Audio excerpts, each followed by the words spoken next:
bonjour. Aujourd'hui, nous allons attaquer un concept, le concept des processus adaptés de carré intégral et leurs conséquences.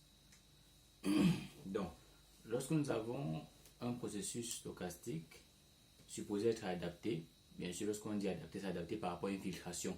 Ça veut dire qu'on a un espace probabilisé filtré et on a des processus adaptés par rapport à ces filtrations-là. Donc, ça veut dire qu'il est aussi mesurable par rapport à ces filtrations. Donc, si c'est adapté et de carré intégral, quelle est la conséquence dans l'univers stochastique? C'est-à-dire que qu'est-ce que ça peut générer comme autre propriété?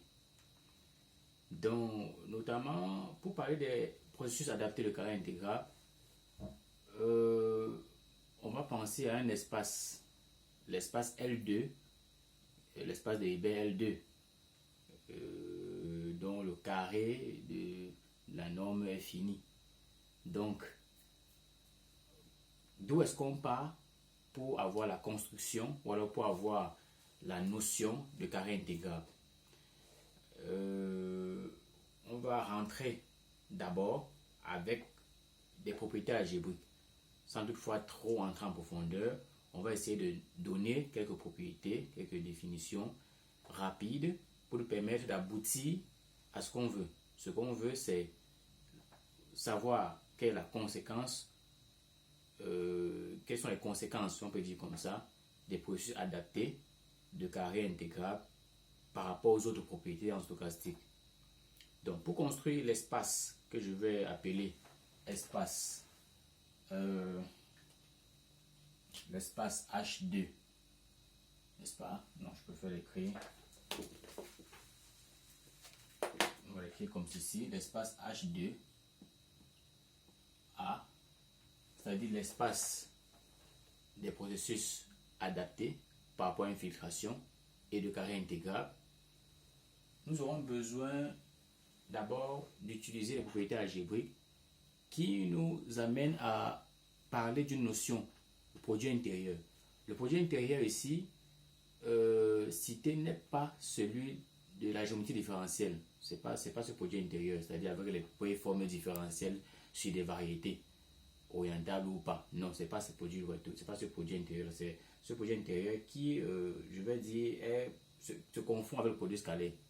Donc, c'est sur cet espace-là, c'est-à-dire qu'on va définir cet espace. Donc, cet espace-ci, H2A, c'est bien sûr défini sur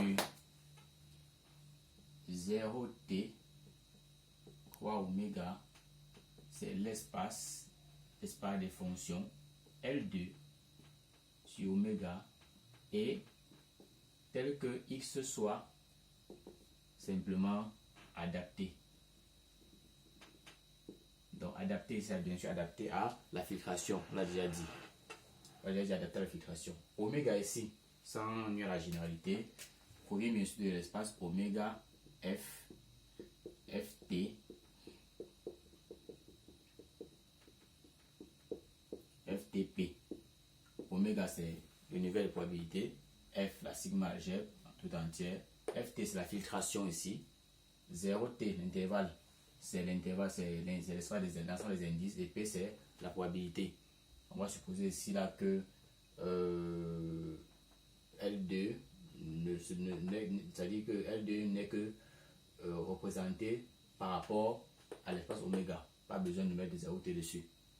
Alors comment ça se passe? Comment faire donc pour définir une norme pour pouvoir quantifier le fait que ce soit de carré intégral sur H2A? On part donc du concept du produit intérieur. Pour définir ce produit intérieur, on va donc dire soit V, un espace vectoriel, et F, un corps, et F1, un corps.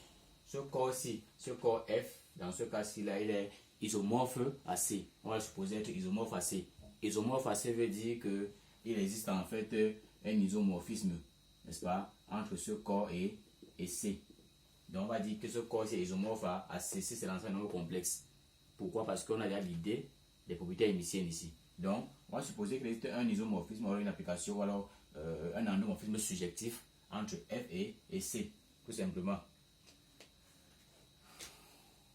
L'application donc définie comme ceci, de V croix V vers le corps F est un produit intérieur.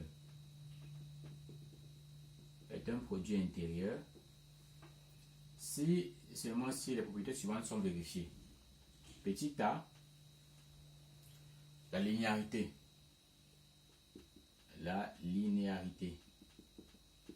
Qui dit que pour quel que soit x, y, z appartenant à V, x plus y, z doit être égal à x, z plus y, z. N'est-ce pas? Quel que soit x, y appartenant à V et quel que soit alpha appartenant au corps F, il dit que alpha x, y est égal à alpha x, y comme ceci. Lorsqu'on observe ces deux propriétés, ça nous fait penser aux propriétés de binarité, c'est ce qui est linéaire, n'est-ce pas? Avec la linéarité à gauche, dans ce cas-ci. Deuxième propriété, en B, cette application doit vérifier la symétrie hermitienne. La propriété de symétrie hermitienne. La propriété de symétrie hermitienne. Qui voudrait que, pour quel que soit x, y appartenant à V, que x, y comme ceci soit égal à y, x bar. Ici, bar renvoie au conjugué. Le conjugué d'un nombre complexe qui voudrait que si j'ai z, un nombre complexe égal à plus ib, alors son conjugué soit a moins ib. Et la dernière propriété, ce sera simplement la propriété du fait que l'application doit être définie positive. Donc, je vais l'écrire ici. Petit c, l'application doit être définie positive. Petit conseil, j'aimerais qu'en suivant ces vidéos, que vous ayez un crayon ou alors un stylo en main.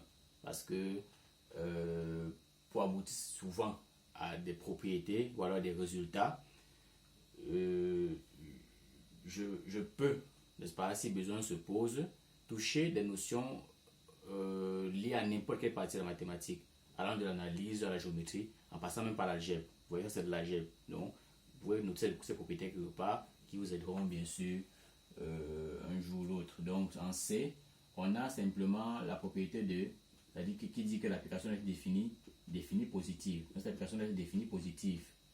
C'est-à-dire quoi? Que x, comme ceci, strictement supérieur à 0, si x est différent de 0. Donc, ces trois propriétés nous entraînent que ceci, cette application-ci là, pour l'instant j'ai envie de l'appeler seulement produit ou alors produit intérieur, n'est-ce pas? Signifie que, donc A, B, C signifie que ceci est un produit intérieur. J'aimerais que dans la tête on essaie de visualiser ce produit intérieur comme une sorte de produit scalaire. Je n'ai pas envie de dire que c'est la même chose parce que j'ai supposé ici que nous travaillons dans un sens de propriété algébrique. Même la notion de géométrie différenciée, ce n'est pas appliqué. Donc, c'est juste pour visualiser certaines choses. Alors, nous avons défini déjà cette application comme étant un produit intérieur, pouvant se confondre de temps à autre à un produit scalaire. Alors, nous dirons que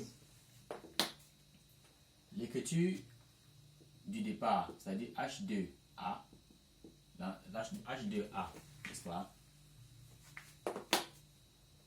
de 0T fois oméga égale à x dans L2 de oméga tel que x soit adapté. Bon, je peux écrire adapté ou alors tel que x soit ft adapté. Ft adapté ici veut dire que c'est ft mesurable. Pour le mesurable par rapport à la filtration ft. La mesurabilité ici, c'est la même chose qu'en topologie. C'est la même chose que voilà, dans un parallélisme représente, c'est la même chose que la continuité en topologie. On peut dire comme ça. Donc, c'est ft adapté ici. Je vais me concentrer ici d'abord. Si je prends, pour quel que soit AB dans L2 d'oméga, on peut définir donc le produit intérieur de A par B sur L2 bien sûr, par définition comme étant l'espérance de A fois B. Pour l'instant, nous écrivons espérance comme ça. Mais au fur et à mesure que les vidéos vont apparaître, au fur et à mesure qu'on va faire des vidéos, on va faire une distinction entre espérance comme ceci et espérance comme ceci. C'est-à-dire l'espérance liée à une mesure de probabilité. Ici, ce sera la mesure de probabilité P usuelle. Là, ce sera la mesure de probabilité Q qu'on appellera mesure de probabilité risque neutre. C'est-à-dire on va le progressivement. C'est dans une partie liée au martingale. Donc on va le faire. Pour le moment, on va écrire juste E comme ça. Alors, de ceci, on voit que si A est égal à B, alors ceci sera quoi? Ce sera A, donc produit de A par A, à L2, qui sera en fait par définition encore espérance de A au carré. Mais ceci, on sait depuis la classe de seconde que le produit scalaire, n'est-ce pas, de U par U par U, ce produit scalaire, était égal à U carré. Donc, la propriété de carré scalaire peut s'appliquer ici. Et on peut dire que ceci, c'est encore norme de A au carré. Mais c'est la norme dans l'espace L2 de oméga. Donc, de ceci, on peut dire que pour quel que soit A dans L2 de oméga, norme de A dans L2, comme ceci, au carré, c'est l'espérance de A au carré. Je peux mettre la valeur absolue pour dire que je ne veux que la valeur positive. Donc, on peut dire ça. Alors, s'inspirant donc de ceci, on peut dire que le parallélisme voudrait que si nous considérons cette fois-ci x, par exemple, égal à xt et y égal à yt, deux processus dans H2A de 0t croix oméga, deux processus comme ceci, alors le produit de xt par yt, bien sûr, cette fois-ci dans H2A, soit égal, alors par définition, soit l'espérance, cette fois-ci on va mettre l'intégrale de 0 à t, xt dt. Non, xt, excusez-moi, xt, yt, fois yt, dt, comme ceci. De telle sorte que si xt soit égal à yt, alors on aura xt toujours, bien sûr sur l'espace H2A, qui sera par définition l'espérance de l'intégrale de 0 à t, xt au carré dt. Or, tout comme dans le cas précédent, ceci est un carré scalaire. Donc, correspond à quoi? Ça correspond encore à la norme de xt au carré, bien sûr, sur H2A. Alors, si ceci est égal à ça et ça est égal à ça, on peut dire que ça sera égal à ceci. De ce fait, on pourra dire donc que pour quel que soit xt appartenant à H2A, n'est-ce pas, 0t croix oméga, la norme de xt, comme ceci, H2A, au carré, c'est l'espérance de l'intégrale de 0 à t, xt au carré dt. Mais j'ai envie de mettre valeur absolue comme ça, puisque je vais travailler les processus positifs. Voilà. Donc on peut définir une norme sur un espace H2 comme celui-ci de processus adapté par ceci. Donc, pour chaque processus stochastique, pour chaque t, je peux définir la norme de ce variable aléatoire xt par ça. Ça veut dire que norme de xt, si on enlève le carré là, ce sera espérance de ceci, puissance 1,5. C'est une norme. N'est-ce pas? C'est une norme. Alors, quelles sont les conséquences? Conséquences. Les conséquences ici sont liées au fait que, puisque la norme xt au carré vérifie ceci, et bien sûr, en tant que norme, elle est supposée être finie. Hein, on va supposer qu'elle soit finie. Simplement, on va supposer qu'elle soit finie, inférieure à plus infini. En tant que norme, xt étant adapté et de carré intégral, elle va permettre à ce qu'on puisse dire que si l'espérance de l'intégrale de 0 à t, valable sur de xt au carré dt, n'est-ce pas, est finie, alors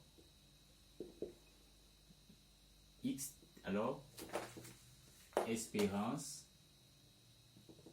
de l'intégrale de 0 à t, xt dbt est égal à 0. Donc, une conséquence directe du fait que xt soit de carré intégral, c'est que l'espérance de ce processus, l'espérance de l'intégrale stochastique liée à ce processus est nulle. C'est une conséquence directe. Le fait que ceci soit fini entraîne automatiquement que l'espérance de l'intégrale stochastique liée au mouvement brownien bt est égale à 0.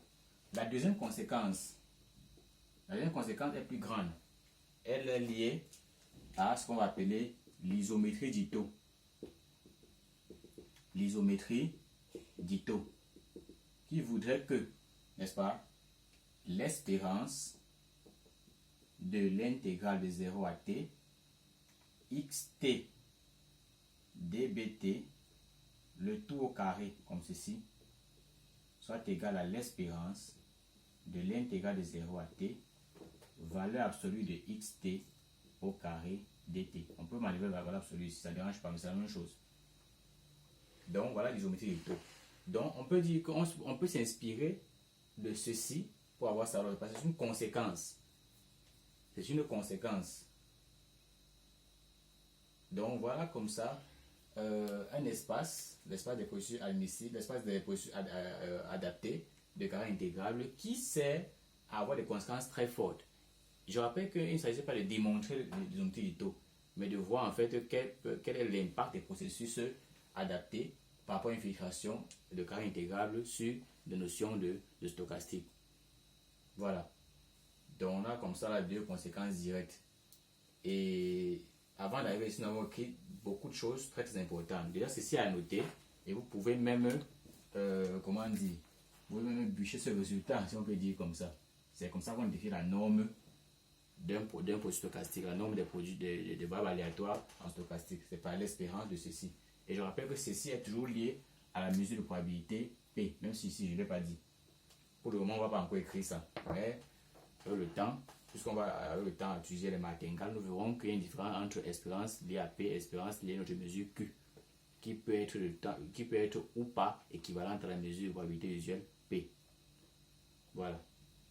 Donc pour la prochaine vidéo, nous allons continuer avec autre chose, parce que déjà le fait d'étudier l'espace H2A va nous être très utile pour la manipulation des stratégies admissibles dans un portefeuille, par exemple. Ok, merci.